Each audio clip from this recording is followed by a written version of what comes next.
Hi students, last class లో మనం simple arithmetic calculations అనే టాపిక్ లో కొన్ని ప్రాబ్లమ్స్ ఎలా ఇస్తారో చూసాము. ఇప్పుడు మరికొన్ని ప్రాబ్లమ్స్ మనం చెక్ చేద్దాము. ఇక్కడ 16th ప్రాబ్లం చూడండి. 23% of question mark equal to 12,167 అని ఇచ్చాడు. అంటే ఇక్కడ ఏదో ఒక విలువలో 23% విలువ 12,167. అంటే ఇక్కడ మొత్తం విలువను కనుక్కోవాలి మనం. అయితే ఇక్కడ మనకు ఇంతకుముందే చెప్పుకున్నట్టుగా పర్సెంట్ అంటే బై 100 అని తీసుకుంటే సరిపోతుంది. అంటే ఇక్కడ 23/100 ఇంటూ ఈ మొత్తం విలువ తెలియదు కాబట్టి మనం దాన్ని ఎక్స్ అని తీసుకున్నాము.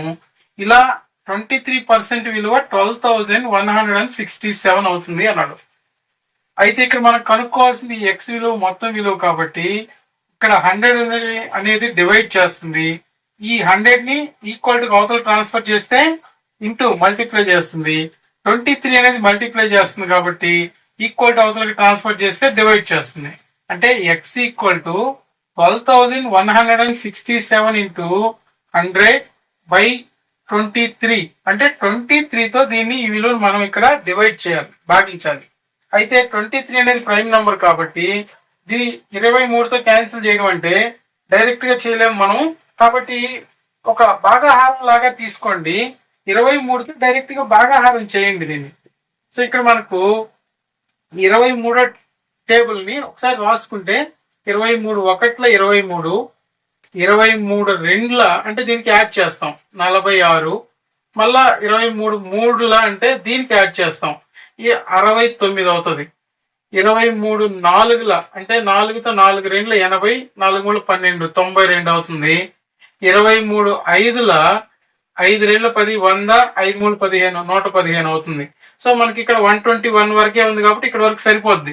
సో ఇక్కడ చూడండి 23 5 జార్ 115 అవుతుంది. సో ఇక్కడ మనకు 121 లో నుంచి 115 సబ్ట్రాక్ట్ చేస్తే 6 మిగులుతుంది. సో ఒక అంకి ఇక్కడ డౌన్ చేసుకుంటాం, 6 డౌన్ చేసుకుంటాం. 23తో 66 అనేది 69 పోదు కాబట్టి ఇక్కడ వరకే తీసుకుంటాం. 23 రెండ్ల 46 తీసుకుంటాం. సో 66లో 46 పోతే మనకి 20 మిగులుతుంది. ఇప్పుడు ఇక్కడికి 7 డౌన్ చేసుకుంటాం, 207 వచ్చింది. సో ఇప్పుడు కొద్దిగా 23తో ఇప్పుడు మనకి ఇక్కడ ఇచ్చిన ఆప్షన్స్ లో చూడండి 5-2తో స్టార్ట్ అయ్యేవి ఏమైనా ఉన్నాయా? 5-2తో స్టార్ట్ అయ్యేది ఇక్కడ ఇది ఒకటే ఉంది కాబట్టి 9తో చెక్ చేస్తే 9 3 జార్ 27, 2 ఉంటుంది. 9 2 జార్ 18 ప్లస్ 2 20 అంటే 207 సరిపోతుంది. అంటే ఇక్కడ మనకు ఇంటూ 100తో మల్టిప్లై చేస్తాం కాబట్టి 529 ని ఇంటూతో మల్టిప్లై చేస్తే ఈ ఆప్షన్ కరెక్ట్ అవుతుంది. సో కొన్నిసార్లు మనం పూర్తిగా చేయకుండానే ఇచ్చిన ఆప్షన్స్ లో మనకు వచ్చిన ఆన్సర్ ఎక్కడ మ్యాచ్ అవుతుందో చూసుకోవడం ద్వారా సులభంగా ఆన్సర్ ని క్యాచ్ చేయొచ్చు. నెక్స్ట్ 17th ప్రాబ్లం చూడండి. If 6x plus 1080 equal to 1296 then x equal to question mark అన్నట్టు. అంటే ఇక్కడ ఈ ఈక్వేషన్ లో ఎక్స్ వాల్యూని కనుక్కోమంటున్నాడు, కాకపోతే అది పవర్ లో ఉంది మనకి ఇక్కడ. సో 6x ఉంది అని అంటే ఈ ఇచ్చిన విలువను కూడా మనము బేస్ 6 వచ్చేటట్టు 6 into 6 లాగా దీన్ని మార్చుకోగలమా చూడాలి. ఇక్కడ ప్లస్ 1080 ఉంది కాబట్టి దీన్ని ఈక్వల్ టు అవతలకి ట్రాన్స్ఫర్ చేస్తే మైనస్ అవుతుంది. 1296 మైనస్ 1080.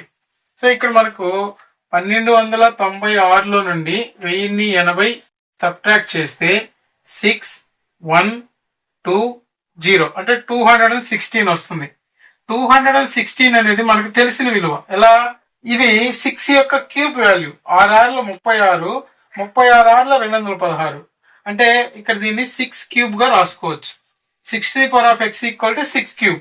మనకు ఘాతాలు ఘాతాంకాలు పాఠంలో భూములు సమానమైతే ఘాతాలు సమానమవుతాయి, ఇరువైపులా ఘాతాలు సమానమైతే భూములు సమానమవుతాయి అనే నియమం ఆధారంగా ఇక్కడ x ఈక్వల్ టు 3కి సమానం అవుతుంది. x ఈక్వల్ టు 3కి సమానం అవుతుంది.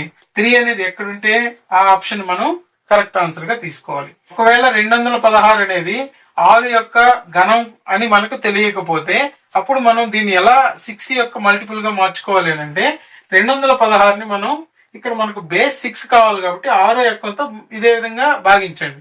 6తో 6 3 18, 6 6 36, మళ్ళా 6తో 6 6 36, అంటే 1 2 3 కాబట్టి 6 క్యూబ్ అవుతుంది అని దానికి రాసుకోవచ్చు. సో ఈ విధంగా మనం ఆన్సర్ ని సులభంగా ట్రేస్ చేసే విధంగా చూసుకోవాలి. 18th ప్రాబ్లం చూడండి.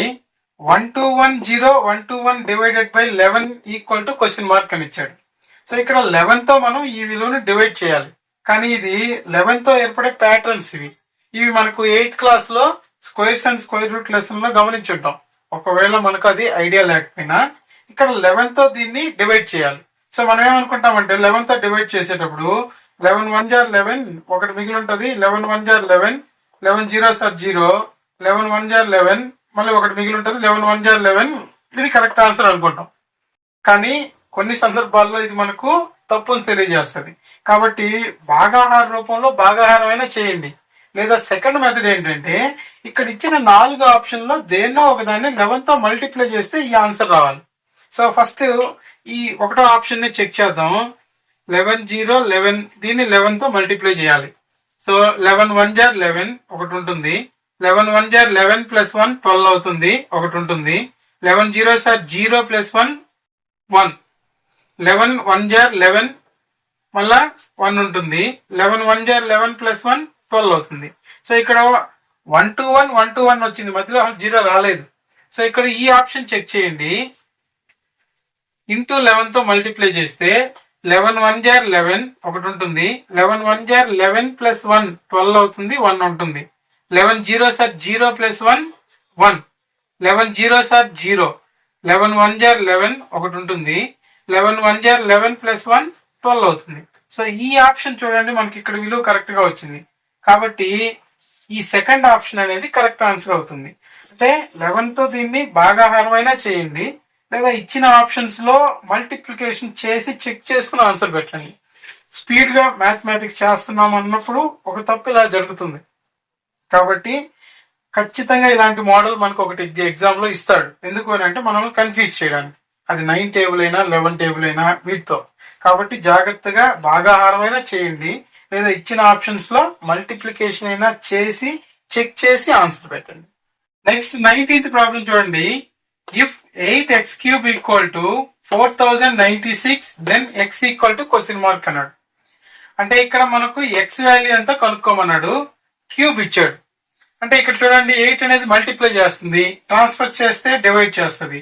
కాబట్టి x cube equal to 4096 by 8. 8 తో మనం దీన్ని క్యాన్సిల్ చేయాలి. 8 1 జార్ 8, 8 తోనే 8 5 జార్ 40, 9 ఉంది కాబట్టి 8 1 జార్ 8, 1 పక్కన 6 డౌన్ చేస్తే 16 అవుద్ది. 8 2 జార్ 16, అంటే 512 వచ్చింది. ఈ నంబర్ చూడగానే అసలు మనకు ఆన్సర్ గుర్తొచ్చేయాలి. ఎందుకనంటే ఇది క్యూబ్ వాల్యూ. 512 దేని యొక్క క్యూబ్ వాల్యూ? 8 క్యూబ్ గా రాసుకోవచ్చు. 8 8 64, 64 8 512. సో ఇక్కడ ఇంతకుముందు మనం చెప్పుకున్నట్టుగానే భూములు సమానమైనప్పుడు ఘాతాలు సమానం, ఘాతాలు సమానమైనప్పుడు భూములు సమానం అనే నియమం ద్వారా x ఈక్వల్ టు 8 అవుతుంది. అంటే 8 ఎక్కడుందో అది కరెక్ట్ ఆన్సర్ అవుతుంది. సార్ ఇక్కడ 512 అనేది 8 క్యూబ్ అనేది మనకు తెలియదు, అప్పుడు ఎలా చేయాలి? సో అప్పుడు మనం 512ని cube value prime factorisation method లో కనుక్కున్నట్టు ఇక్కడ 2 తో 2 2 జార్ 4, 2 5 జార్ 10, 2 6 జార్ 12, మళ్ళా 2 తో 2 1 జార్ 2 2 జార్ 2 8 జార్, మళ్ళా 2 తో 2 6 జార్ 2 4 జార్, మళ్ళా 2 తో 2 3 జార్ 2 2 జార్, మళ్ళా 2 16, 2 8, 2 4s, 2 2 జార్ అని చెప్పి రాసుకొని క్యూబ్ వాల్యూ కాబట్టి 3 3 తీసుకోండి. సో ఇక్కడ ఈ మూడింటికి ఒక 2 తీసుకుంటాం, ఈ మూడింటికి ఒక 2 తీసుకుంటాం, ఈ మూడింటికి ఒక 2 తీసుకుంటాం. 2 2 4, 4 2 8, ఇది 8 యొక్క క్యూబ్ వాల్యూ అని ఇలా గుర్తించి ఆన్సర్ పెట్టాలి. నెక్స్ట్ 20th క్వశ్చన్ చూడండి. If 25 into 216 into 2401 equal to 5 to the power of a into 6 to the power of b into 7 to the power of c, then a plus b plus c equal to question mark అని ఇచ్చాడు. అంటే ఇక్కడ వీటిని 25ని 5 యొక్క ఘాతంగా, 216ని 6 యొక్క ఘాతంగా, 2401 7 యొక్క ఘాతంగా రాసుకొని ఈ ఘాతాల్లో వచ్చినటువంటి విలువలు ఏబిసిల్ని సమ్ చేసి మొత్తం విలువ ఎంత వస్తుందో చెప్పన్నాడు.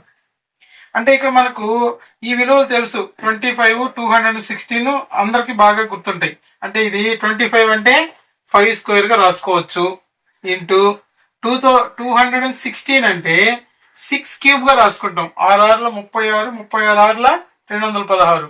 మనం క్యూబ్స్ ని నేర్చిపెట్టుకోమన్నాం కాబట్టి ఇది 7 తో క్యూబ్ రాయాలి అని వాడే ఇచ్చాడు. కాబట్టి మనకు 7 క్యూబ్ వాల్యూ తెలుసు. 7 క్యూబ్ వాల్యూ 343. ఇది మనం 10 వరకు నేర్చుకుంటాం కాబట్టి ఈ వాల్యూ ఐడియా ఉంటుంది. సో దీన్ని మళ్ళీ ఏదన్నా 7 తో మల్టిప్లై చేస్తే వస్తుందేమో, ఈ విలువ చూద్దాం.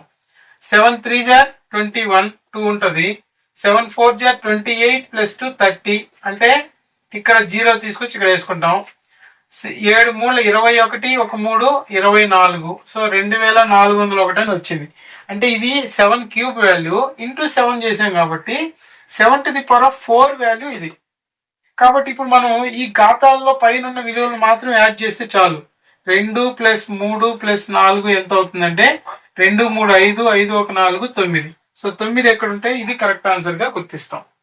సో ఈ టాపిక్ లో కూడా కొద్దిపాటి కృషి, కొద్దిగా ప్రాక్టీస్ చేస్తే సులభంగా 10 మార్కులు సంపాదించుకోవచ్చు. మిగతా వాళ్ళకన్నా మనం చాలా ముందుంటాము. ఈజీగా మీరు NMMS లో క్వాలిఫై అయ్యే ఛాన్స్ ఉంటుంది.